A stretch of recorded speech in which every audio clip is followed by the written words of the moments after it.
Hi there, welcome to the channel. You can find out more about this channel by reading the description box. I'm building a playlist that includes introductory content, so if you're curious about my channel, go ahead and listen to the episodes in that playlist. Now, let's get into the episode.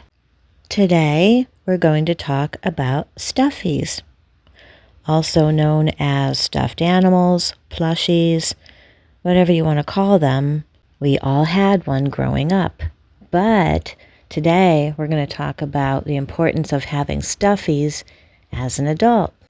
About now, you might be rolling your eyes thinking, what is this? Just give me a listen, please. I want you to just give it a sec. Let me talk to you about this topic, because it's something that 5 years ago I would have had that reaction. But lately, I have changed my perspective on having stuffies as an adult. So what changed my point of view? Monumental amounts of stress, back-to-back stress for long periods of time, to where this was one of the only things that would bring me any relief. Now, it's not like I bring my stuffies to the grocery store when I'm shopping, or on the bus, or to work. That's a whole new level of loyalty there, okay? And I'm not condoning it, and I'm not saying it's a bad thing if that's you. We're just going to talk about the importance of having these toys in the house to lift your spirits. Now, when I was growing up, I was one of those kids who had so many stuffed animals, as we called them back in the day, that we would literally bury our siblings under mountains of stuffies. It was fun. It was just part of growing up. I also remember when I used to go over to my sister's house as an adult, she had a huge collection of Boyd's bears. Now, I don't know if Boyd's bears exist anymore, maybe just as collectibles, but this was when they were all the rage and they were everywhere. And I just remember how much that collection meant to her, how happy they made her. They were just all piled up in the corner, looking grand. And that is something that will always stay with me. Also, when I was growing up, I was bullied a lot by kids at school. So I would come home from school and I had what was a comfort animal. And it was a big stuffed dinosaur. And I had that dinosaur for years. In 1989, we moved over 2,000 miles across the United States. When you make a move of that magnitude, there's a lot of stuff that you just can't bring. My mom drew the line and she said that we couldn't bring the dinosaur. It wouldn't fit. You know, we only could bring so much luggage on the Greyhound. And I was devastated. So she ended up taking the filling out of it, and we folded it up and put it in the suitcase and took it with us to the next location. Of course, it wasn't the same because my mom ended up pinning it to the wall in the new house, like a poster. I could only just look at it. I couldn't hold it anymore when I came home. If I'd had a rough day, I could look at it up there on the wall, but yeah, it didn't have the same soothing effect as when it had stuffing. And sadly, I lost Dino in a move. Of all things, and after all that, I think we all can relate to this. In fact, even some adults still have their one stuffy from childhood, the one that was important, you know, the one that they dragged everywhere. Now, I never took my stuffies out in public with me. I only had them at home in my room. I definitely didn't take it to that level. Even if I wanted to, my mom probably wouldn't have let me drag it everywhere because, you know, it would get dirty. I do still have one stuffy from my early teens. It's a bunny with really long ears. And I don't know where it is. It's somewhere in the apartment. I moved a couple of years ago, and I think it's still in a box somewhere. But that's the only stuffy I have left from my younger years. Now, whether you want to admit it or not, as an adult, you have a stuffy somewhere. Maybe it's sitting on your bed or sitting on your couch, but you have a stuffy. Maybe nobody knows about it. Maybe everybody knows about it, but you have one. And guess what? I do too. And I'm not ashamed of it. I have two Stuffies that mean the world to me, and they're sitting on the couch in the living room. So when I come home after a long, hard day of work, there's not much else that's going to soothe me. Maybe music that doesn't have any lyrics, because I love music, but sometimes the lyrics can get you when you're in a hard place. They can really affect you.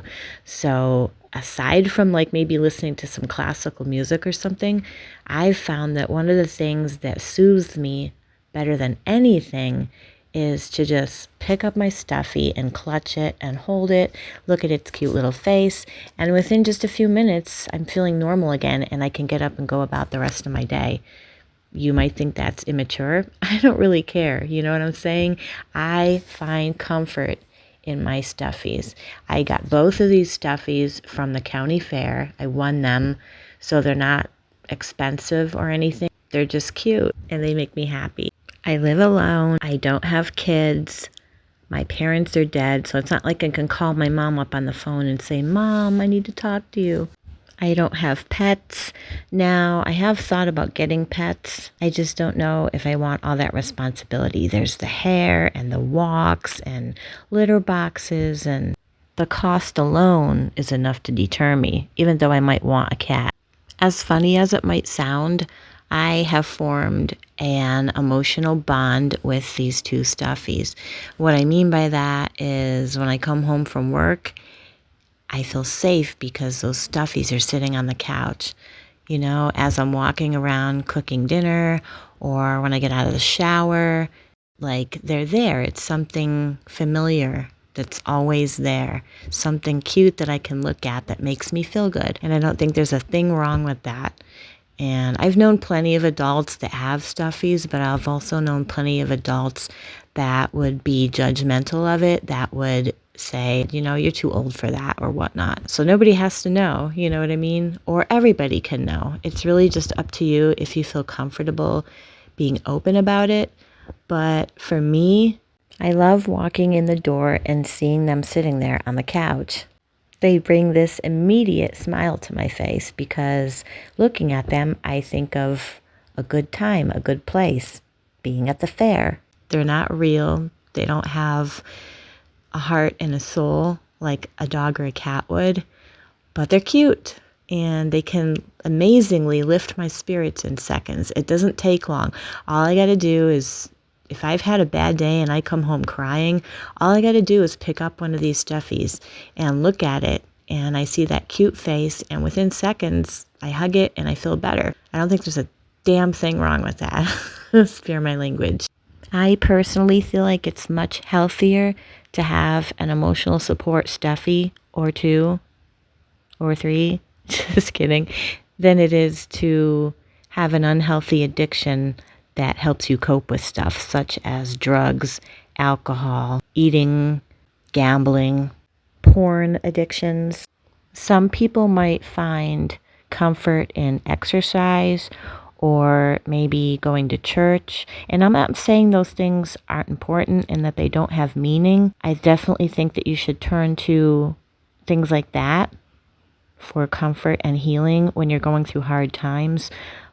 But little things like this, I think they're more meaningful than people realize. If they weren't, then why would they create fidget spinners and stuff for autistic kids?